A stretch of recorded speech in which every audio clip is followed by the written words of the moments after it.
Hello viewer, কেমন আছেন সবাই? আশা করি সবাই ভালো আছেন। আবার চলে আসলাম আপনাদের মধ্যে আরেকটি টিউটোরিয়াল ভিডিও নিয়ে। এখন আমি আপনাদের সাথে শেয়ার করব যে আইফোনে একটি নতুন ফিচার্স অ্যাড করে, সেটি হচ্ছে আপনি চাইলে যে কাউকে SMS পাঠাতে পারেন এবং সেটা কিনা শিডিউল SMS। ফর এক্সাম্পল, আপনি এখন ঘুমাচ্ছেন বাট আপনি কাউকে চাচ্ছেন যে হ্যাপি বার্থডে উইশ করার জন্য, এবং যাতে করে অটোমেটিকলি আপনার ফোন থেকে তার মোবাইলে অটোমেটিকলি একটি SMS চলে যায় সেই পার্টিকুলার টাইমটিতে। তো এখন আমি আপনাদের সাথে শেয়ার করব কীভাবে আপনি আপনার আইফোনে এই শিডিউল মেসেজ সেন্ড করবেন। সো আপনাদেরকে সম্পূর্ণ ভিডিওটি দেখার জন্য আমন্ত্রণ জানাচ্ছি।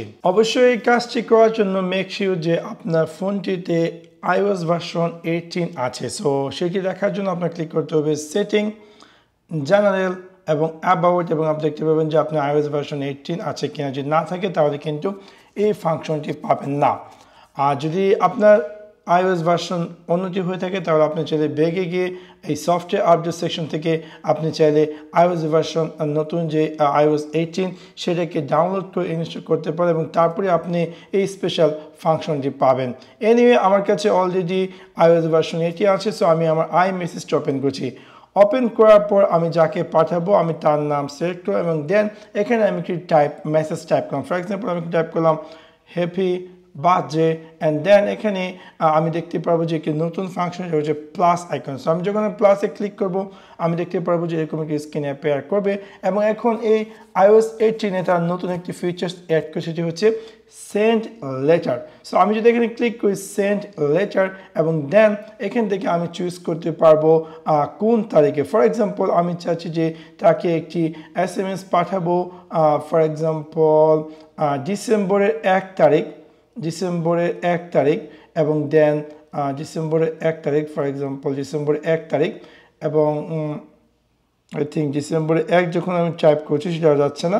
সেটাকে লিমিটেশন আছে, লাইক আই থিঙ্ক আজকে হচ্ছে 14 তারিখ। সো অ্যারাউন্ড 15 দিনের মতো তারা একটি টাইম দেয়। সো আমি এক্সাম্পল স্বরূপ নিয়ে নিলাম 20 তারিখ নভেম্বর, এবং এক্সাম্পল স্বরূপ রাতকের 12টার দিকে, যাতে আমার মোবাইল থেকে অটোমেটিক তার মোবাইলে একটি SMS চলে যায়। সো আমি সেই টাইমটি চুজ করে আমি জাস্ট এখানে দিয়ে দিব সেন্ড, এবং সাথে সাথে তার কাছে এই হ্যাপি বার্থডে মেসেজটি চলে যাবে, এবং সাথে সাথে এরকম একটি অ্যানিমেশনও কিন্তু যাবে যদি তার ফোনটি আইফোন হয়ে থাকে এবং যদি কিনা iOS ভার্সন 18 হয়ে থাকে। এনিওয়ে, আপনি দেখতে পাচ্ছেন যে এখন আমি এই টাইমটিতে অটোমেটিক এই সেম টাইমে এই পার্টিকুলার পার্সনটির কাছে কিন্তু এই স্পেশাল টেক্সট মেসেজটি চলে যাবে, ইভেন আমি ঘুমাই, খাই, বা আমি অন দ্য ওয়ে, বা যেটাই করি না কেন। সো এটা হচ্ছে একটি স্পেশাল ফিচার। সো ইভেন আপনি যদি চান যে এই মেসেজটিকে এডিট করার জন্য, বা হয়তো বা ভুলবশত আপনি কোনো টাইম ভুল দিয়েছেন, এবং আপনি চাইলে এখানে এডিটে ক্লিক করে টাইমিংকে এডিট টাইম দিয়ে আপনি চাইলে আপনার পছন্দ মতো অন্য কোনো টাইম চুজ করতে পান, এবং দেন দেখতে পাচ্ছেন যে এখন নতুন টাইম অ্যাপিয়ার করছে। ইভেন হয়তো বা আপনি চাচ্ছেন যে না, আমি চাচ্ছি না তাকে সেন্ড লেটার করার জন্য, আমি চাচ্ছি যে এই SMS-টিকে ডিলিট করার জন্য। সেক্ষেত্রে আমি এখানে এডিটে ক্লিক করে আমি চাইলে ডিলিট মেসেজ ক্লিক করে সেই মেসেজটিকে আমি ডিলিট করতে পারবো।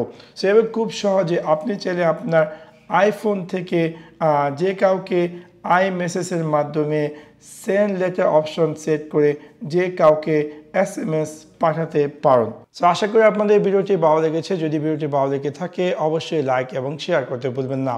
Thanks for watching my video. See you next one. Piece.